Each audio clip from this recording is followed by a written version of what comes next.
Bonjour à tous et toutes. Aujourd'hui, en ce lundi de Pâques, le 13 avril, moi, Chania Lampron, animatrice à Cap Jeunesse, je suis avec mon beau-père Martin Provencher qui va vous entretenir sur le thème de la résurrection.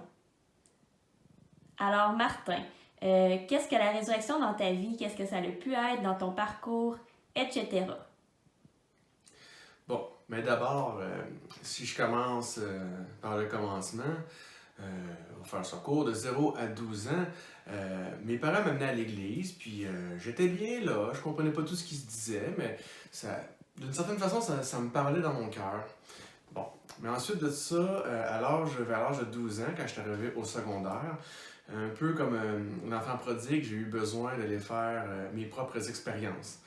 Donc, de 12 à 24 ans, là, ça a été vraiment la période où j'ai recherché mes réponses dans la science, dans la philosophie, dans toutes sortes d'expériences malsaines aussi d'ailleurs. En particulier vers la fin, je vous dirais, peut-être de 19 ans à 24 ans, que là, parce que moi, à 12 ans, j'ai commencé à prendre de la drogue.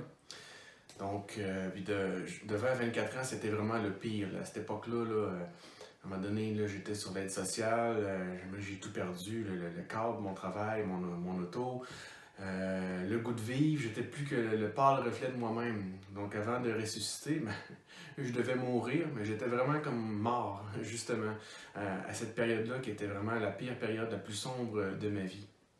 Mais à un moment donné, il y a comme une étincelle au fond de mon cœur qui s'était jamais éteinte, qui était toujours là. Et puis, il s'est passé quelque chose de profond en moi. Et puis, ça s'est passé pendant quelques mois, vers l'âge de 23 ans, jusqu'au mois d'août 2004. Dans ce mois d'août-là, c'est comme si Dieu avait répondu à toutes mes questions, ou en tout cas à 75% de mes questions existentielles, à l'espace d'un mois. Ça m'a rentré dedans tellement fort que, bon, j'avais mon problème de drogue, c'est certain, mais ça m'a rentré dedans tellement fort que ça m'a ébranlé au point que j'ai fêté mon anniversaire de mes 24 ans à l'hôpital en psychiatrie. Donc oui, j'ai carrément, un peu comme l'apôtre Paul, là, j'ai perdu la carte, j'ai perdu le nord, là, j'ai perdu la réalité, là, le rêve, tout était mélangé dans ma tête. Ça a pris 3 jours, puis je suis revenu à moi. Et puis ensuite, ma famille m'a dirigé vers une cure de désintoxication à Pointe-du-Lac, à Don-Rémy.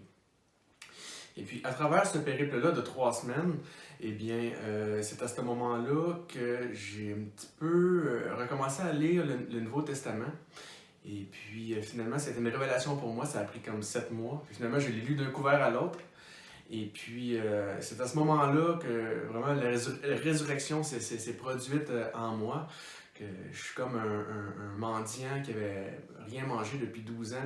Tout d'un coup, tu arrives comme dans un buffet à volonté, puis c'est cuisiné par les meilleurs cuisiniers du monde. Et puis, à la suite de quoi, j'ai été... les gens m'ont présenté le mouvement à la rencontre Biscum, et puis un mouvement chrétien-catholique dans lequel ensuite je me suis impliqué. Et puis ça m'a donné comme un aiguillage, un premier aiguillage. À la même époque, j'ai commencé à travailler, j'ai travaillé 3 ans justement au sanctuaire Notre-Dame-du-Cap, à la technique audiovisuelle. Mais en parallèle, je travaillais aussi comme bénévole avec Cap Jeunesse. D'ailleurs, c'est drôle parce que là, à 39 ans aujourd'hui, je suis encore bénévole pour Cap Jeunesse parce que je fais encore quelque chose avec la musique là, sous les différentes demandes là, qui se présentent. À travers les années, il y a eu des événements comme la fête des anges. Fait qu'il y a eu ça. Il y a eu, un peu plus tard, à un moment donné, j'ai rencontré l'abbé Christian Beaulieu, qui fait divers ressourcements. Et puis, encore aujourd'hui, là, 3-4 fois par année, je me rends à Québec avec le groupe Shalom. On fait des animations à cet endroit-là. Il y a eu tellement de choses. La montée jeunesse à Québec, dans les coins de 2014, 2015. J'avais fait un cheminement aussi vers les JMJ. C'est ça. Fait que bref, je suis impliqué dans plein de choses, plein de demandes de projets musicaux, du rock chrétien aussi là, que j'ai commencé à faire. J'ai participé à des événements avec Ça me parle, qu'on peut voir, qu'on peut retrouver là, sur Facebook. Là.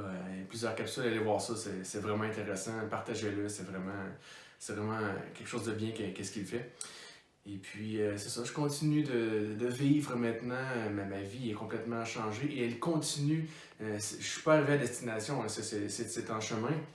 Et puis, tant que je vais vivre, je vais continuer de partager cette vie-là que le Seigneur m'a donnée, cette vie éternelle qui est déjà commencée, qui commence déjà ici sur Terre. On est appelé à cette vie-là pour l'éternité. Moi, j'y crois. Et puis, c'est ça. Avant, j'étais mort. Maintenant, je suis vivant et d'une vie qui n'aura pas de fin. Donc, c'est un petit résumé là, en quelques minutes là, de comment que le Seigneur est venu me transformer et me ramener de la mort à la vie. Merci, Martin.